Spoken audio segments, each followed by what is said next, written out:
So let's talk about why spoken boundaries with narcissists are so incredibly flimsy and why you've probably been so frustrated in the past. And to make sure we're making the most of our time together here, let's kick this off with a few rules. And number one, don't use the word boundaries with a narcissist. This will only invite them to argue, mock, and minimize your needs. And if you've unsuccessfully set boundaries in the past, the narcissist is probably also picking up on the signal that this is going to be the same as that was. So if they didn't honor your boundaries before, they're going to feel like they don't have to honor them this time either. So do set boundaries, but don't say something like, "This is my boundary and you cannot cross it." That only invites trouble. So number two, do not waver. Once you set that boundary, stick to it. Unless for some reason you decide it's not working and you want to step back and regroup, that's okay if you want to abandon the boundary and start over. But if you ever expect the narcissist to respect your boundary, do not waver once you set it. Do not give as much as a centimeter of wiggle room or they will take miles and miles. So, number three, set and enforce consequences. Boundaries just simply don't work with narcissists if there are not consequences. And the most common consequence, and probably the most effective, is just walking away. So, whenever you can enforce that one, do. And all of these three rules apply to all boundaries, spoken and unspoken. But most of the time, unspoken boundaries are so much more effective because they're almost entirely made up of consequences. And what does that mean? Well, there's no room for debate. For those of you who don't know me, my name is Christina and I'm a toxic relationship recovery coach. And if you think you've had a relationship with a narcissist, I have a free checklist that can help you see how your own experience stacks up with the phases of narcissistic abuse. And you'll find the link for that in the description. And now let's jump into the 5 ways you can set and keep those super powerful unspoken boundaries with a narcissist. So first, let's talk about the ultimate silent boundary, and that is, you guessed it, no contact. And that's exactly what it sounds like. But here's the beautiful thing about this boundary. You don't have to announce it, explain it, or defend it. You just do it. So think about it. How many times have you tried to explain your feelings to a narcissist? How many times have you said, "When you do X, it hurts me," or "I need you to respect my space"? And how many times did that actually work? Because here's the truth. Narcissists don't respond to words, they respond to consequences. And no contact is the ultimate consequence.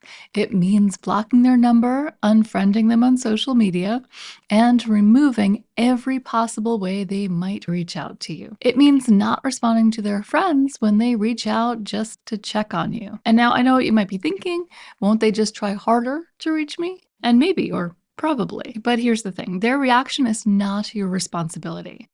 Your peace is your responsibility. And yes, no contact, it might feel extreme. It might even feel cruel. But remember, you're not doing this to punish them. You're doing this to protect yourself.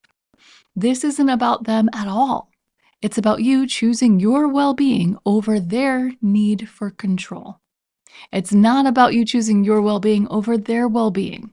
It's over their need for control. So with the silent boundary, there is no room for manipulation, no space for guilt trips, and no opportunity for them to twist your words. They can't argue with silence.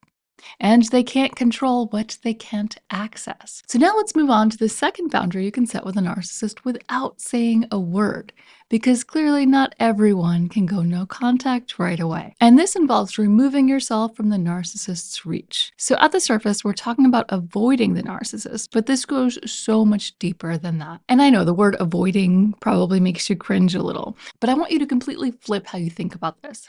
This isn't about letting them win. It's about you taking back your power in the moment and in the most elegant way possible. So think about it like being allergic to something. You don't feel guilty about avoiding gluten or shellfish if those things gave you a nasty reaction. So think of avoiding the narcissist in a similar way. So here's what this looks like. So you're at a party having a great time and suddenly they walk in. Instead of getting that knot in your stomach and trying to power through it, you simply leave. Gather your friends, finish your drink, and exit stage left. Oh, yeah, it's this way. No drama, no announcements needed. Although you can certainly make an announcement if you really want to, but you're simply choosing to be somewhere else. Or maybe you're at work and they try to join your lunch group. Instead of sitting there feeling uncomfortable, you pack up your lunch and find another spot. Is it slightly inconvenient? Sure. But it's a lot less inconvenient than spending your entire lunch break managing your anxiety and analyzing their every word and gesture. And the key here with all of this is consistency. Every single time they enter your space, you exit. No exceptions. No, well, maybe just this once. Because here's what you're really trying to communicate. My piece is non negotiable, and I don't need to explain why. And now let's address that voice in your head that's saying, but isn't this letting them control where I go? And actually, it's the opposite. You're taking complete control over where you go. You're making active choices about where you spend your time and your energy. And that's not weakness, that's wisdom. So if they join a group you're talking to, find another group. If they show up at your usual coffee shop, find a new usual spot. If they try to corner you at a family event, always have an exit strategy ready. And the power of this approach really lies in its clarity, its crystal clear clarity. No words are needed because your actions speak volumes. And that message is you no longer have permission to be part of my reality. So now let's talk about something really powerful, using your body language as a boundary. And I'm not just talking about crossing your arms or rolling your eyes. I'm talking about specific strategic ways to use your physical presence to communicate something like, this interaction is not going to go the way you want it to. So let's kick this off with something that seems to be some TikTok pseudoscience. So I don't really have a source to cite because I don't know what the original source is. And I've also tried to find some research to back it up and can't find that either. But I'm sharing this now because I do think that there's a reason why this may work. And I'll get to that in a moment. But for now, here's the tip. During conversation, alternate between looking at the narcissist's eyes and looking at their forehead. Do this continually during conversation, and it's likely to throw them off balance. So imagine if someone did the same to you. You'd probably start thinking they were looking at something specific, and you might start to feel a little uncomfortable. And here's the magic. When you're uncomfortable, you're much more likely to end the conversation quickly. And to be fair, this probably works if you look from their eyes to anywhere on their face, as long as you're continually going back and forth to the same spot. Is it mean? Maybe. But if you really need to get out of a conversation and someone is being nasty and manipulative, maybe it's worth it. So give it a try and let me know how it works for you. But while we're at it, let's not stop there. Your entire body can be a boundary setting machine. So start with your posture. Instead of making yourself smaller, take up more space. Stand or sit up straight, shoulders back, chin slightly lifted. This isn't about aggression, it's about presence. You're physically embodying the message that I am solid, I am here, and I am unmovable. And now I have a tip for positioning. So when they're speaking to you, when you're in a conversation with a narcissist, turn your body about 15 degrees away from them. It's subtle enough not to be openly rude, but it clearly communicates that you're not fully invested in what they have to say. If in response they move to face you directly, maintain that slight angle. Just shift just a little bit. And it's like a dance, but you're leading. And the steps spell out not interested. And here's another powerful body language move. When they're trying to engage you in their drama or manipulation, use what I call the museum curator look. Do you know that expression people tend to have when they're studying a moderately interesting piece of art? It's slightly detached, it's mildly curious, but it's ultimately unbothered. And so that's your new go to expression. It communicates, I see what you're doing, and I find it neither impressive nor engaging. And don't forget your hands in all of this body language. Keep them relaxed and visible. No fidgeting, no nervous movements. When we fidget, we signal discomfort, and narcissists feed on that. Instead, maintain calm, deliberate movements. If you're holding something like a coffee cup or a pen, handle it with natural, unhurried motions. Remember, every physical choice you make is sending a message. So make sure it's the one you want to send. Another way you can set a boundary with a narcissist is with physical gestures that signal disinterest. So, you know those small everyday gestures we all tend to use? The ones that say, I've got somewhere else to be, without really saying a word? When you use them strategically, these simple movements can become your secret weapon in maintaining boundaries with a narcissist. So, first, let's master the phone check. Now, I know we're usually used to telling people to get off their phones and be present in the moment. But in this case, your phone can be your ally. When the narcissist starts their usual routine, maybe it's a guilt trip, maybe it's a dramatic story where they're the victim, casually glance at your phone. You don't have to make it dramatic, just a quick natural check, as if you're expecting an important message. And this sends a clear signal that your manipulation tactics aren't even interesting enough to hold my full attention. And then there's the watch glance, an oldie but a goodie. But the key here is timing. Wait until they're right in the middle of their performance, because let's be honest, that's what this usually is. Then casually check your watch or your fitness tracker. Follow it up by scanning the room, as if you're looking for someone. This communicates time is valuable and I'm choosing not to spend mine here. Not for a second longer than I have to. And here's another fun move you can use: the gathering of belongings. So when they're talking, start slowly organizing your things. Straighten your papers, close your notebook. These are pre-exit gestures that create subtle pressure. They signal this conversation has an expiration date and it's approaching quickly. And now let's talk about proximity. When they step closer, as narcissists often do to establish dominance, don't step back. Instead, casually shift your weight and turn slightly as if you've just remembered something across the room. This maintains your personal space without giving them the satisfaction of seeing you retreat. And it stops the game of physical cat and mouse where they keep stepping into your space and you keep stepping away. And before you know it, your back is up against a wall. And so if you allow that, that really establishes their dominance. Instead, don't move, just pivot. Just pivot away from them slightly. Think of it in the same way as that 15-degree angle instead of a full back step. And one more thing before we close this out, don't underestimate the power of busy hands. So having something to do with your hands, organizing your desk, sorting documents, tidying up, it gives you a valid reason to break eye contact and divide your attention.